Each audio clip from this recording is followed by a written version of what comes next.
Today I'm going to look at simplifying this radical. We have 3bc square root of 44 a to the 5th, b to the 9th, c to the 11th.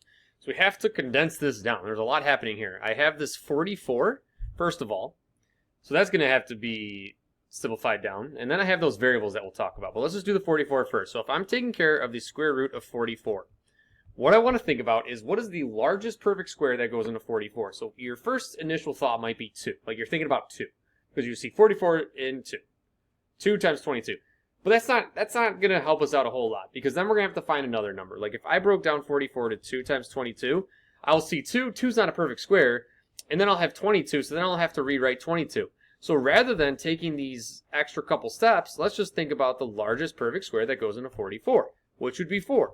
So that would be 4 times 11. So since I have 4 times 11, the square root of 4 is 2.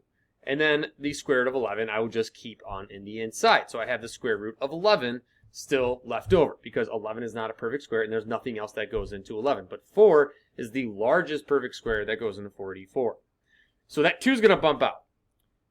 And what happens since I have the 3 out here, I have to multiply 3 times 2, because the square root of 44 is going to be rewritten as 2 times the square root of 11. So the 2 is being pulled out of the radical, but since I have 3, I have to multiply by that 3. So it becomes 2 times 3. So we'll table that for a second. Let's go to a to the 5th. So now I have square root of a to the 5th. This always gives people some trouble of when you're trying to simplify these radicals with a to the 5th. Like you're trying to figure out, well, how many a's do I pull out? What does that become? Let's just think about it with it being a square root. So this is a square root, meaning I have a to the 5 over 2. Whenever you have a radical, you could rewrite it as that exponent divided by whatever the radical is. So it would be 5 over 3 if it was a cube root, 5 over 4 if it was a fourth root, and continue from there. And then what you can do is you can think of this like as an improper fraction and convert it. You can just think, well, 2 goes into 5 how many times? 2 goes into 5 2 times. Since it goes 2 times, because 2 times 2 is 4, what that then translates to is I could take out a squared. How many a's would be left over? I would have 1a left over, because if I were to convert this to a mixed fraction, 2 goes into 5 twice. 2 times 2 is 4. 4 plus what? It gives me back to 5. That's 1. So 1/2, 2.5. Let's think about this a little bit differently, if that doesn't quite click. That's how I usually lead this whenever I'm teaching this kind of lesson, is I lead it with just mixed fractions, because then people start to make that connection. But if you're not seeing, like, why does that work? Here's why. If I have the square root of a to the 5th, that is the square root of a squared times a squared, and I just wrote 2, a squared times a squared times a. I'm taking pairs of a's to get all the way up to 5. How many pairs of a's do I have? 2. So that's why I have a squared. And if you think about, well, why does that become a squared? Well, the square root of a squared is a. The square root of a squared right here, so this was this a squared, this is this a squared, that's a. A times a is a squared.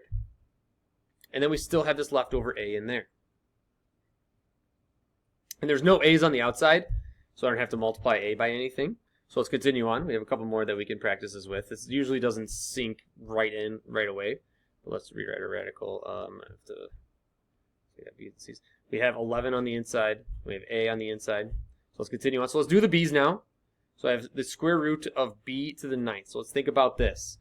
I'm taking the square root. And if it was a cube root, I would just say 3 goes into 5 how many times? Or 3 goes into 9 how many times? But since we have a square root, let's think about 2 going into 9. 2 goes into 9 how many times? It goes in 4 times, because 2 times 4 is 8.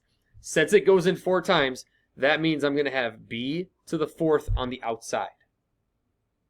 And how many b's am I going to have left on the inside? It's going to be 1. And you could rewrite this as like b to the 8th times b to the 1st if you want. This is another way of thinking about it. And what happens then is if you do b to the 8 over 2 times b to the 1 over 2, if I rewrite this radical as a fraction, you get b to the 4th square root of b, because b to the 1/2 can't simplify, so it just stay square root of b. So b to the 1/4, or b to the 4th goes on the outside, b to the 1st on the inside. Now we do have this b already on the outside. So let's rewrite this. Since I have b already on the outside, that b to the fourth needs to be multiplied by b to the first. I'm going to move this over. I'll just work over here. Let's move this right here. I don't want to erase it. So I'll have 3 times 2. Let's clean this up a little bit. 3 times 2 is 6. The a squared is not being touched. B to the fourth times b to the first. 4 plus 1 is 5. So we get b to the fifth.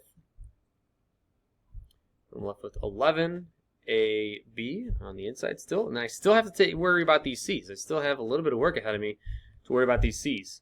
So now let's do C to the 11th. Square root of C to the 11th. Same process. It's a square root. So 2 goes into 11 how many times? It goes in 5 times because 2 times 5 is 10. So since it's 5 times, I would have C to the 5th being pulled on the outside. But I already have C on the outside already, C to the 1st. So same thing that we talked about with the b's. I have to do C to the 5th times C to the 1st, which is going to be 5 plus 1, which is 6. So we get C to the 6th on the outside, leaving me with just a solo C, because this was C to the 10th times C to the 1st. Square root of C to the 10th is C to the 5th. Square root of C to the 1st, can't do anything with that, so we leave it as square root of C. And that is our answer then. So you can't forget about these terms that were already on the outside, that 3bc, because you have to multiply everything together. That gets pulled out of that radical, which in this case we pulled out a 2 because 44 was 4 times 11. Square root of 4 is 2. And then I have to multiply b because b to the 9th was b to the 8th times b to the 1st, or 2 goes into 9 4 times. 2 times 4 is 8. So that got me as close as possible, being 8, which would just be 8 divided by 2 is 4. And then the same thing with the c's. So at the end of the day, that would be our answer. Nice problem there. Good, tough, challenging question.